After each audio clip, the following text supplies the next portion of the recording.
Terima kasih pemirsa, Anda masih bersama kami dalam iNewsroom. Perolehan suara Partai Solidaritas Indonesia atau PSI mendadak melejit. Hingga Sabtu siang, perolehan suara PSI menyentuh angka 3,12%. Publik mempertanyakan anomali perolehan suara PSI yang mendadak menanjak pesat, padahal berdasarkan hasil hitung cepat atau quick count, PSI hanya memperoleh 2,6%.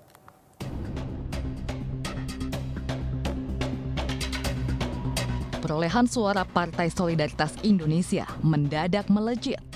Hingga Sabtu siang perolehan suara PSI menyentuh angka 3,12%. Hal ini sontak menimbulkan kecurigaan.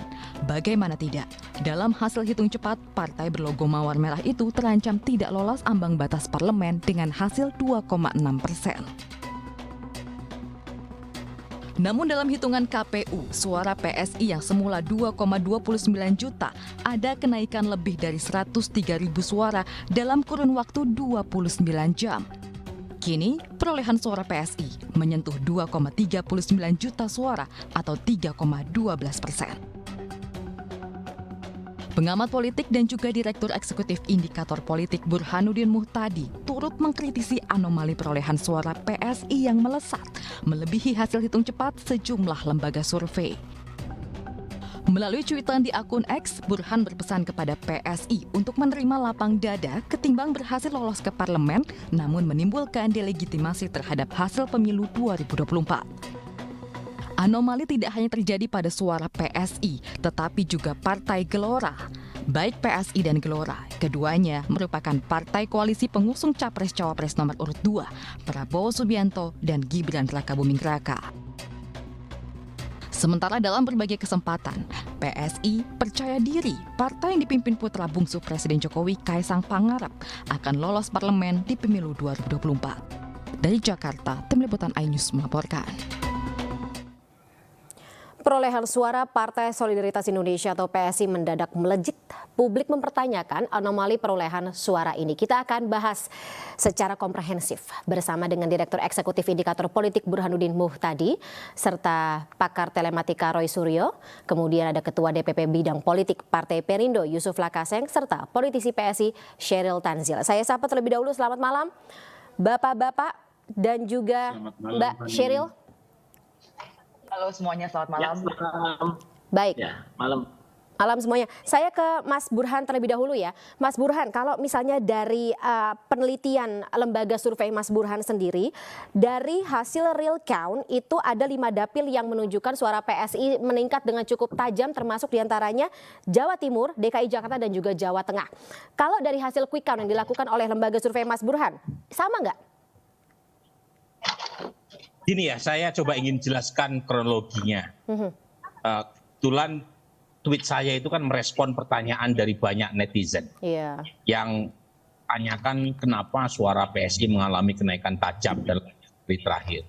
Sebenarnya yang mengalami kenaikan tajam bukan hanya PSI, tapi juga Partai Gelora. Mengalami kenaikan kan di atas upper bound yang diprediksi oleh lembaga survei yang melakukan naiknya itu smooth awal, tidak menimbulkan pertanyaan netizen. Karena untuk itu banyak yang menanya saya. Nah pertanyaannya apakah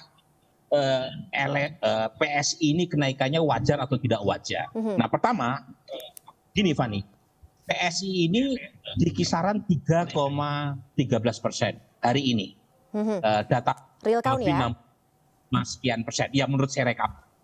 Sementara quick count lembaga-lembaga itu total rata-rata itu sekitar 2,6-2,8 untuk suara PSI. Itu dari hasil quick count semua lembaga survei? Nah, kalau kita lihat perolehan angka sekarang 3,13 dengan 2,6, 2,8 sebenarnya masih dalam margin of error. Sebenarnya, jadi yang ditanyakan oleh itu bukan soal apakah suara PSI pasti melampaui prediksi quick count, bukan. Tapi pertanyaan mereka mengapa dalam beberapa hari terakhir ada kenaikan tajam. Iya. 19 Bukan hanya- jam atau di bawah 48 jam, di bawah 2 hari, sekitar 29 jam gitu, nggak sampai 2 hari. Ini lonjakannya ada sekitar 180.000 lebih suara. Coba saya lanjutkan dulu ya Fani. Oke, monggo. Jadi PSI sekarang itu masih dalam rentang kesalahan prediksi quick count, toleransi secara akademik. Tapi kalau misalnya tren kenaikan ini berlanjut, bahkan hingga PSI lolos PT, baru prediksi quick count itu dipertanyakan. Kenapa ada anomali? Tapi per hari ini belum ada. Ada tren kenaikan yang sangat tajam buat dua partai, yaitu PSI dan Gelora. Dalam beberapa hari terakhir. Nah, kenaikan tajam itu wajar atau tidak wajar dalam statistika? Nah, biasanya, Fani, kalau ini sesuai dengan teori namanya the law of large numbers, pri bilangan besar. Jadi kalau sudah masuk banyak data ke Sirekap KPU, itu volatilitas suara itu makin kecil terjadi. Jadi naik turunnya jadi 0,00 sekian bagi semua partai. Kenapa demikian? Karena data masuknya udah banyak apalagi 65%. Mas Burhan suaranya kecil, redup. Oke, sinyalnya sedikit kurang stabil Mas Burhan. Ya, saya lagi camping ini soalnya. Oke, boleh monggo diulang lagi terkait dengan volatilitas suara yang... The law of large numbers, kalau data sudah masuk apalagi di atas 50%, 65% dari total TPS 820.000 lebih se-Indonesia itu nggak main-main, Fani. Itu jumlah yang sangat besar. Nah, kemudian muncul pertanyaan, kenapa ada dalam 2 jam terakhir 110 TPS masuk, kemudian PSI naik 19.000, kemudian Gelora naik 15.000, yang lain kenaikan suaranya kecil-kecil. Nah, itu pertanyaan yang nggak bisa langsung kita simpulkan pasti ada kecurangan. Itu butuh pembuktian. Karena saya seorang peneliti, saya nggak gampang kemudian terprovokasi pasti ada kecurangan. Enggak. Caranya adalah buktikan saja di TPS yang diupload di Sirekap KPU, apakah sama atau tidak formulir C1-nya dengan data lembaga yang melakukan quick count. Kan TPS-nya ada tuh nomornya, desanya apa, kecamatannya apa, bandingkan saja. Apakah sama atau tidak. Kalau misalnya ada perbedaan, mungkin ada kesalahan teknis, mungkin juga ada kesalahan non teknis. Nah, itu yang sekarang saya belum punya buktinya. Tapi intinya kenaikan suara tajam buat PSI dan Gelora dalam beberapa hari terakhir, dan itu yang harusnya kita diskusikan. Apakah ini kesalahan teknis di Sirekap KPU atau ada problem lain? Nah, ini yang kita sampai pada kesimpulan sejauh itu. Oke, baik. Kalau begitu saya ke Mbak Sheryl, kalau dari PSI sendiri apakah sudah melakukan komparasi, membuktikan hasil yang didapat dari teman-teman yang tentunya juga merekap sendiri di lapangan, kemudian dengan hasil real count saat ini di KPU? Tentunya saat ini saksi-saksi PSI bekerja sangat keras ya. Karena justru kami di lapangan banyak sekali menemukan kolom jumlah batang lidi yang tidak sesuai dengan angka yang ditulis. Itu banyak sekali. Bisa misalnya di sebuah kecamatan ketika saya turun, saya berbicara dengan koordinator saksi PSI, kami berhasil menambah suara sis Grace karena ada kelalaian pada saat pencatatan di TPS. Di kecamatan itu banyak sekali suara-suara yang berhasil kita dulang hanya dari pembetulan-pembetulan. Di sini pun kami tidak berani ya untuk mengatakan ada kecurangan atau ada usaha menggembosi suara PSI. Tapi kami selalu masih berpegang sejauh itu masih bisa kita perjuangkan di kecamatan. Dan di kecamatan ini Mbak perlu tahu ya, ini pleno itu disaksikan oleh petugas pengawas kecamatan PPK dan juga saksi-saksi dari seluruh parpol lain ketika kami mengadakan rapat pleno. Misalnya nih, suara sis Grace Natali di satu TPS saja ya, bisa batang lidi 35 tapi ditulis di angka total di sebelah kanan kolom itu adalah 25. Berarti ada 10 suara yang hilang dari satu TPS, baru satu caleg. Belum lagi sering sekali kejadian misalnya Mbak, ini dari kolom angka itu kan dijumlahkan lagi ke bawah total suara yang diperoleh caleg-caleg PSI. Itu bisa ada yang ada angkanya tapi ditulis 0 di bawah. Tapi hasil Sirekap menunjukkan sebaliknya, Mbak Sheryl. Hasil Sirekap menunjukkan maksudnya gimana? Iya, dengan hasil Sirekap yang saat ini, dari informasi yang kita dapat dan juga dari klausul statistik yang kita dapat, data yang masuk saat ini menunjukkan dalam 29 jam terakhir ada sekitar 180.000 lebih suara yang masuk untuk PSI. yang dibilang sama Mas Burhan juga merupakan ketidakwajaran. Mbak tahu nggak? Saat ini masih ada sekitar 70 juta suara yang belum direkap dalam Sirekap. Ya, jadi ratusan ribu itu sangat kecil angkanya dengan suara yang belum masuk rekapitulasi Sirekap. Saya ambil misalnya dapil saya ya, karena saya hanya bisa bicara di kecamatan yang sudah saya hampiri. Dapil saya itu ada 3,2 juta suara. Sirekap menuliskan sudah berhasil memasukkan data 50%-an dari total jumlah TPS yang ada 12.000. Tapi pada saat saya jumlahkan semua total perolehan suara calon legislatif, caleg-caleg dari semua partai saya jumlahkan, itu baru 500.000. Dari total 3,2 juta. Itu kan jelas belum 50%. Tapi ditulis oleh Sirekap, dapil saya sudah 50%. Nah, jadi gini ya Mbak ya, saat ini kalau memang kita mengikuti day by day, hari per hari Sirekap, memang banyak angka yang belum cocok. Tapi yang jelas pada saat ini masih sekitar 70 juta suara yang belum masuk. Saya rasa penambahan 100.000 itu kecil sekali ya. Dan sebenarnya Mbak, ini bukan dalam yang tadi Mbak bilang berapa jam? 29 jam. 29 jam, sepertinya Mbak kurang teliti melihat. Karena kami memantau setiap hari, sebenarnya penambahan suara PSI itu sudah mulai ada pergerakan itu sejak 5 hari terakhir. Itu lebih dari 29 jam. 5 hari terakhir kalau dari data yang didapat oleh PSI ada peningkatan suara berapa? Peningkatannya itu dari yang sebelumnya 2,6 itu per hari ini kan menjadi 3,13. Dalam ini 5 hari terakhir, wajar, Mbak, karena begini Mbak ya, kalau kita lihat sebenarnya PKB sendiri itu kenaikannya dibandingkan quick count-nya itu 0,91%. Dan Gelora kenaikannya dari quick count dengan hasil Sirekap saat ini 0,55%. Dan PSI dari quick count prediksi dan hasil di Sirekap per hari ini itu hanya naik 0,47%, paling kecil kenaikannya dibandingkan dengan partai-partai lain. Jadi saya sangat mempertanyakan ya kalau misalnya orang hanya berteriak kenapa PSI tiba-tiba melonjak, padahal yang saya duga pada saat ini PSI melonjak karena apa? Kemarin tuh Sirekap mungkin belum memasukkan hasil dari TPS kantong-kantong suara PSI yang besar. Misalnya dapil saya, karena dapil saya itu ada Sis Grace Natali yang dulu termasuk world record-nya Indonesia ya, karena bisa orang baru di dunia politik itu sudah menghasilkan 179.000 suara. Dan per hari ini pun suara Sis Grace itu belum maksimal. Tapi saya konfirmasi lagi Mbak Sheryl, berarti ada peningkatan suara yang cukup signifikan dalam 5 hari terakhir? Betul, tapi kalau Mbak mengikuti, karena kita caleg, kita mengikuti day by day ya, memang setelah berapa hari itu Sirekap itu nyaris tidak bergerak untuk beberapa dapil-dapil tertentu ya. Itu tidak ada penambahan. Penambahannya sangat-sangat kecil penambahan jumlah TPS yang sudah masuk rekapitulasi. Oke, baik. Saya kembali saya konfirmasi dulu sama Mas Burhan. Kalau misalnya dari statistik atau ilmu statistika yang dimiliki oleh indikator politik, dalam 5 hari terakhir peningkatan sebesar itu apakah normal? Mas Burhan, boleh di-unmute gawainya? Oh ya, jadi catatan saya memang sama dengan Sheryl tadi ya. Jadi awalnya 2,55% suara buat PSI itu ketika data masuk sekitar 5 hari yang lalu itu di kisaran 63,7%-an.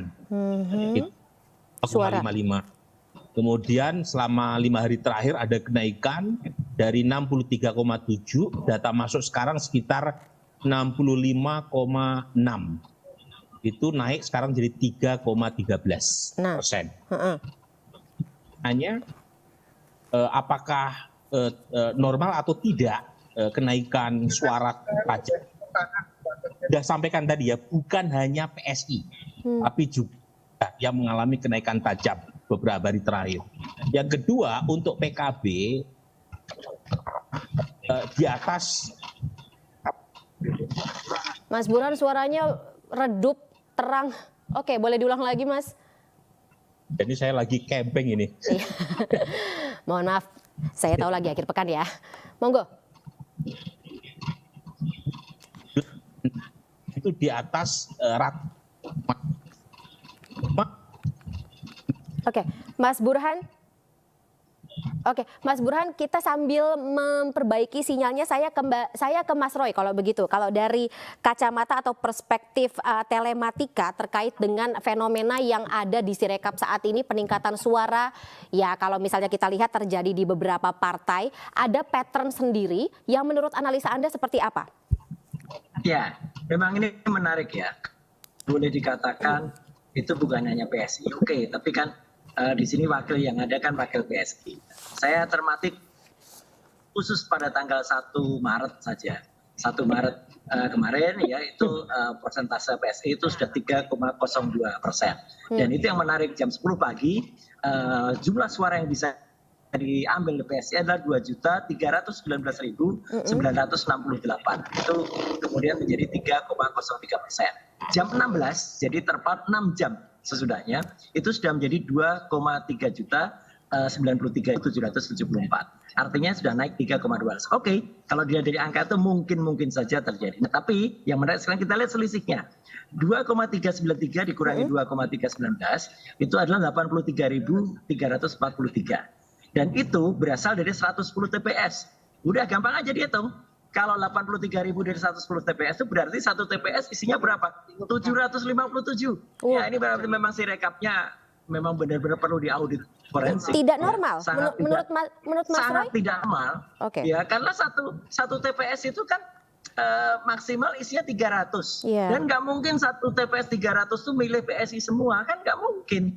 Gitu loh. Oke lah kalau boleh satu TPS yang milih PSI itu 100, katakanlah begitu ya, meskipun partainya banyak. Ya kalau hanya 100 kan berarti kenaikannya berapa kali 110?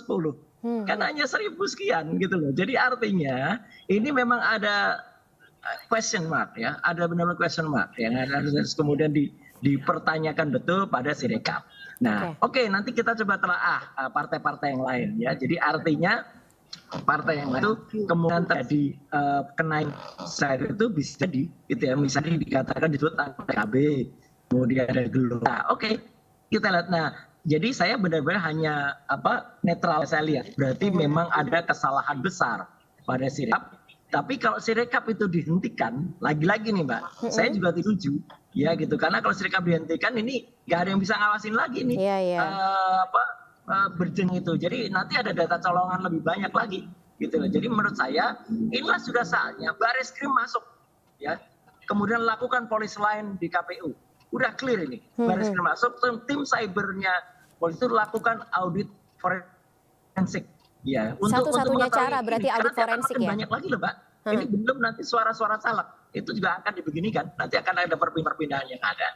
Dan saya setuju statement Prof. Burhan tadi ya, bahwa kalau sudah sampai di atas 60%, itu kebetulan aku barusan menyelesaikan studi juga ya di level tertinggi. Jadi artinya belajar statistik juga, gitu ya. Arti volatilitas itu kalau udah di atas 60-70%, ya itu pergeserannya dikit-dikit lah gitu, nggak akan kemudian bisa melonjak seperti ini. Ini memang berarti ada yang salah. Saya tidak menyalahkan partai, ya, tapi saya menyalahkan KPU-nya, ya gitu. Jadi KPU-nya ini harus diperiksa. Ya gitu, karena jangan sampai kemudian ini merugikan partai, merugikan rakyat Indonesia, merugikan 278 juta rakyat Indonesia yang terwakili dalam 204 juta DPT. Oke, baik Mas Roy. Saya ke Bang Yusuf, mungkin Bang Yusuf sendiri dari Partai Perindo mengingat bahwa fenomena ini menguntungkan salah satu pihak dan juga merugikan beberapa pihak lainnya yang mengetahui bahwa suara untuk partainya menurun dari hasil quick count sampai ke hasil yang di Sirekap saat ini termasuk Perindo. Iya, ini memang Sirekap ini nggak berpihak terhadap Perindo kayaknya. Ini tapi nggak aja Perindo aja sih Bang Yusuf, ada beberapa partai lain juga yang mengalami penurunan suara. Suara Perindo terkunci kayaknya, nggak naik-naik, udah di lambung sama Gelora yang menurut saya sih agak unik ya. Tapi begini, quick count ini kan sebenarnya adalah alat kontrol ya, biar untuk mencegah kecurangan dan masyarakat segera punya kepastian tentang hasil pemilu. Ini sangat ilmiah dan hasilnya sih nggak jauh beda dengan fakta sesungguhnya dari perhitungan manual secara berjenjang itu nantinya. memang saya juga menganggap bahwa apa yang dicapai oleh PSI sekarang ini masih dalam taraf margin of error quick count ya. Kita akan tunggu nanti sebenarnya hasil akhir perhitungan manual KPU berjenjang itu. Nah, kalau PSI sampai menembus angka 4% bahkan lebih dari 4%, nah baru kita lihat dan minta agar KPU-nya diaudit perhitungan resirakap dan berjenjangnya itu, dan juga QCon-nya juga diaudit mana yang salah di antara dua ini. Tapi jika PSI lolos 4%, saya teringat omongannya Andi Wijayanto ya beberapa waktu sebelum pencoblosan ketika bertemu dengan Pak Jokowi. Pak Jokowi bilang ke Pak Andi Wijayanto, hebat kalian kalau bisa ngalangin saya. Nanti Pak Prabowo dan Gibran satu putaran pasti menang, yang kedua PSI masuk Senayan, dan ketiga PDIP turun ya perolehan suaranya. Nah, Pak Prabowo Gibran kan sudah satu putaran, PDIP memang walaupun masih pemenang memang turun suaranya. Tinggal PS nih yang masih menjadi utang Pak Jokowi ya. Saya nggak tahu apa ada hubungannya itu dengan cerita Pak Andi Wijayanto dengan fakta nanti ya setelah hasil itu berjenjang manual itu, maka ya kita lihat aja nanti ujungnya ya. Ya Mbak, saya boleh menambahkan ya? Monggo Mbak Sheryl. Iya, terima kasih. Pak Yusuf Lakaseng, dengan hormat Pak, apakah Bapak akan menerima jika salah satu mantan asisten Bapak lalu ngomong di media, Pak Yusuf ini pernah ngomong gini dan ternyata isinya Bapak menjelek-jelekan orang? Itu bahaya sekali loh Pak, itu kan perkataan Andi Wijayanto, hanya dia dan Tuhan yang tahu. Apakah betul atau tidak kita walau alam, kita nggak tahu. Jadi menurut saya kita janganlah berpegang pada statement-statement sepihak seperti itu ya. Apalagi membawa-bawa nama PSI begitu. Jadi saya rasa gini, kalau memang ditemukan ada kecurangan atau ketidakpuasan, ada namanya mekanisme melaporkan secara hukum. Bawa bukti-buktinya, laporkan secara hukum ke Bawaslu. Jadi saat ini juga ya Mbak ya, kami juga mau menginformasikan. Sepertinya nih orang hanya gerah dengan PSI. Padahal saya hitung-hitung kita nih naik cuma 0,5%. Kecil sekali Mbak itu angkanya. Saat ini ya PSI akan menggugat orang-orang yang membawa narasi, menfitnah PSI, melakukan kecurangan. Kalau memang yang mengatakan itu tidak membawa bukti, ya tentunya kami akan proses hukum. Terima kasih. Oke, kita lanjutkan kembali dan kita dalami di segmen berikut. Kalau begitu ya Mbak Sheryl, Mas Burhan, Bang Yusuf dan juga Mas Roy, kita tahan dulu.